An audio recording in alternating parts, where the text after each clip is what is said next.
আজ দুপুরের লাঞ্চ থালিতে আছে দারুণ সুন্দর সুন্দর মেনু। তো ভাবলাম আজকে তোমাদের সাথে একটু শেয়ার করি সেই রেসিপিগুলো। আর দুপুরে গরম ভাতের পাতে যদি এমন পুরভরা বড়ার রেসিপি একটা থাকে তাহলে কিন্তু মাছ মাংসের স্বাদকেও হার মানায়। তো এমনই দুটো রেসিপি নিয়ে আজ তোমাদের সামনে আমি হাজির হয়ে গেছি। তো চলো, আমি সৈতাস মিক্স ভিডিও চ্যানেলে তোমাদেরকে অনেক অনেক স্বাগত। সঙ্গে থাকো ফুল ভিডিও, অবশ্যই দেখে নয়, ঘরে জাস্ট বানিয়ে খেয়ে দেখো, অসাধারণ একটা রেসিপি।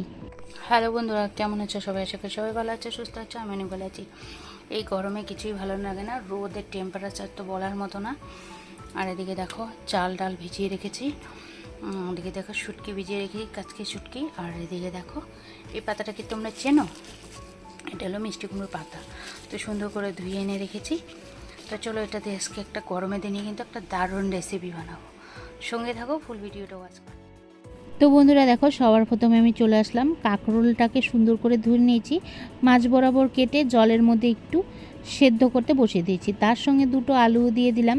তা আজ একদম সর্ষা পোস্ত ছাড়াই কিন্তু কাঁকরোলের পুরটা বানাবো আমি। তো চলো সঙ্গে থাকো। এদিকে দেখো কাঁকরোল আর আলুটা একসাথে সিদ্ধ দিলাম একটু নুন দিয়ে। মাছটাকে সুন্দর করে ধুয়ে নিয়ে দেখো মাছটাকে সুন্দর করে ধুয়ে নিয়েছি, একদম ভেঙে গেছে, কোনো ব্যাপার না, এটা তো পেস্ট করবো। আর এদিকে দেখো চাল ডালটাও ধুয়ে নিয়ে এসেছি। তো দেখো কড়াই বসিয়ে দিয়েছি, কড়াইতে এখন দিয়ে দেবো তেল।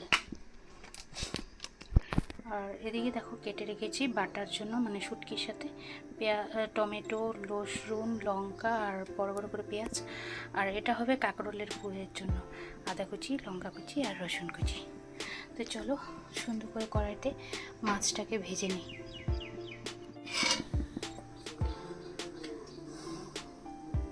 তেলের উপর দিয়ে দিলাম একটু হলুদ, পরিমাণ মতো নুন,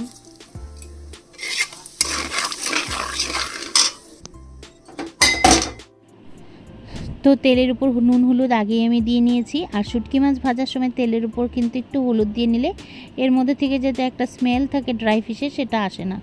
তো চলো মাছগুলোকে ভেজে নিয়েছি, মাছগুলো মোটামুটি ভাজা কমপ্লিট, একদম ঝুরঝুরো হয়ে গেছে। আর যেহেতু ছোট একদম, আর ধুতে গেলে এটা ভেঙে যায়, তো ভাজাটা কমপ্লিট হয়ে গেল। এর মধ্যে আমি রসুন, লঙ্কা, সব পেঁয়াজ একসাথে ভেজে নিয়েছি, নিয়ে এটাকে একসঙ্গে মিক্সি জারে পেস্ট করে নেব। তোমরা চাইলে এটা একবার তেলেও নিতে পারো, কিন্তু আমার এখানে টালার কোনো প্রয়োজন নেই, যেহেতু আমি ভালো করে ভেজে নিয়েছি। আর এখানে ব্যাটারটা রেডি করে নিয়েছি। একই সাথে কিন্তু আমি সেই চাল ডালটা বেটে নিয়েছিলাম। তো এদিকে নিয়ে নিয়েছি কালো জিরে, আর দিয়েছি হলুদ, একটু কাশ্মীরি রেড চিলি পাউডার, আর কিচ্ছু দিব না। আর এদিকে মিষ্টি কুমড়োর পাতাগুলোকে নুন দিয়ে একটু ভালো করে মাখিয়ে রাখবো, যাতে পাতাগুলো একদম নরম হয়। শুটকি ভাজার তেলের মধ্যেই আর একটু তেল দিয়ে আদা কুচি, রসুন কুচিগুলো দিয়ে দিলাম।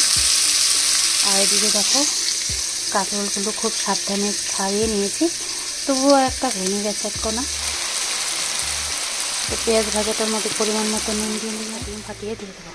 তো বন্ধুরা, পেঁয়াজ ভাজাটার সঙ্গে আমি একটা ডিম ফাটিয়ে দিলাম, খেতে এটা আরও বেশি একটু টেস্টটা ভালো করার জন্য।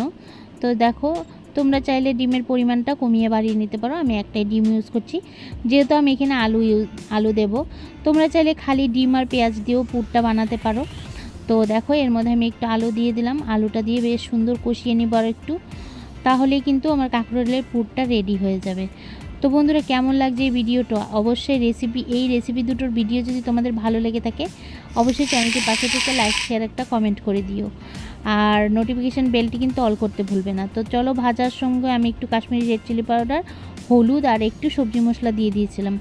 তো এটাকে সুন্দর করে আলুর পুরটা বানিয়ে নিয়েছি। আর এদিকে দেখো মিষ্টি কুমড়োর পাতাগুলোকে আমি একদম লবণটা চিপে চিপে রেখে দিয়েছি, পাতাগুলো একদম নরম হয়ে গেছে।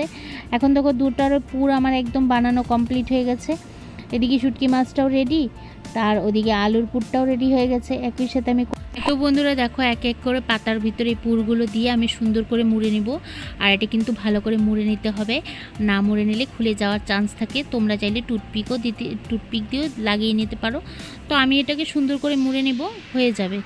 তো চলো, এক হাতে ভিডিও করছি আর এক হাতে মোড়ানোটা একটু কষ্টকর, তাই অফ ক্যামেরায় আমি সব কাজগুলো সেরে তারপর তোমাদের সামনে আবার ফিরে আসি। বন্ধুরা দেখো, এখন আমার সেই সবগুলোর ভিতরে পুর ভরা কমপ্লিট, কাঁকরোলগুলোর ভিতরেও ভরে নিয়েছে, আর পাতাগুলোও ভরা কমপ্লিট হয়ে গেছে। তো এখন একটা পাশেই আমি কড়াইতে তেল দিয়ে দিয়েছি বেশ কিছুটা, আর এটাকে সুন্দর করে কিন্তু ভালো করে মুড়ে হালকা হালকা হাতে ব্যাটারের সাথে একটু মাখিয়ে মাখিয়ে বেশ একদম কম আছে এই বড়াগুলো ভাজতে হবে, যেহেতু ভিতরটা না হলে তো কাঁচা থাকবে, তো খেতে ভালো লাগবে না। তো হালকা হালকা হাতে তোমরা মানে আঁচটা হালকা করে দিয়ে ভেজে নেবে লাল লাল করে।